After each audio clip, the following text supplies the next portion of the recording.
Hello everyone, it's Clover back with another Lolita 52 video. Today I am going to be talking about the ways in which I fit the stereotype.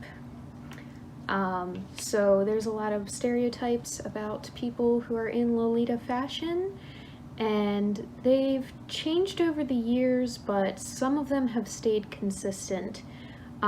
So if you think some of these aren't stereotypes, it may just be that your experience in your community is different from mine, or you may just be watching this a few years in the future and some of these just aren't accurate anymore.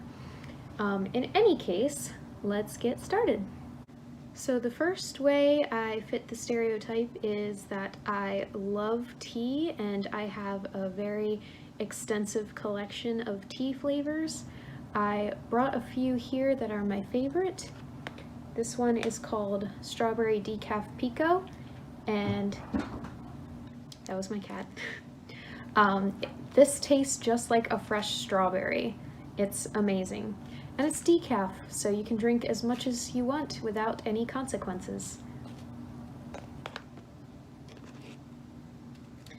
The second one I have here is called Hatter's Mad Tea, and it's a black tea with lemongrass, butterfly blue pea flower, lavender, and a bunch of other ingredients, but it is very nice hot. I haven't tried it iced yet, but I'm going to soon, and I'm very excited.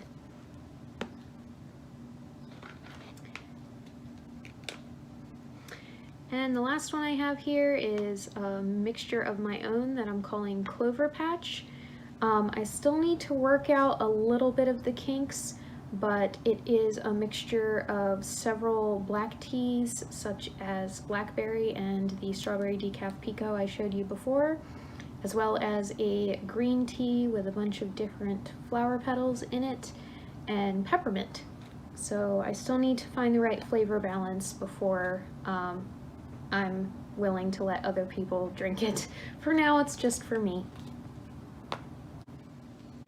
The second way in which I fit the stereotype is that I do cross-stitch as a hobby, and I have several projects that I'm currently working on. So I brought one to show you here.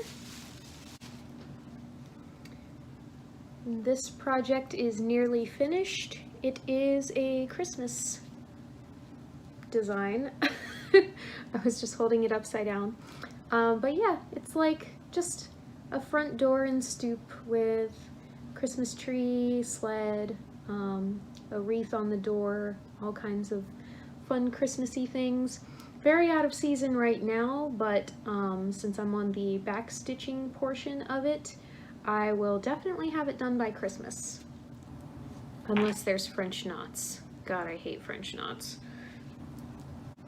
The next reason I fit the stereotype is that I watch a lot of anime, and my favorite genre of anime is magical girls.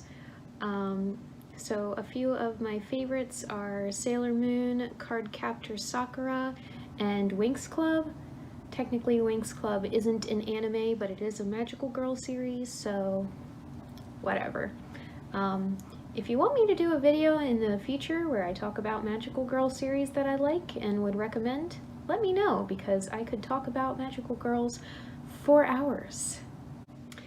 And the next thing is that I browse secondhand sites literally every day. Whether it's Lace Market, Wonderwelt, Closet Child, I am just checking them constantly to see if there's any dresses, blouses, accessories, anything that I could use. In fact, most of my stuff comes from secondhand sites just because it's cheaper, and a lot of the dresses I like are older releases, so they're really the only way that I can find them. And on a related note, the next thing is that I am totally that Lolita who will keep refreshing the page when the auction is almost over in an attempt to outbid you. Sorry. Not sorry. The next thing is that I love video games like Pokemon, Animal Crossing, and Stardew Valley. They're all very popular in kawaii fashion communities and especially in Lolita. Um, I have logged so many hours in Stardew Valley. I haven't played Pokemon as much recently, but I'm really enjoying Pokemon Snap. Highly recommend it if you have a Switch. It's very relaxing and just fun to see how the Pokemon interact with each other.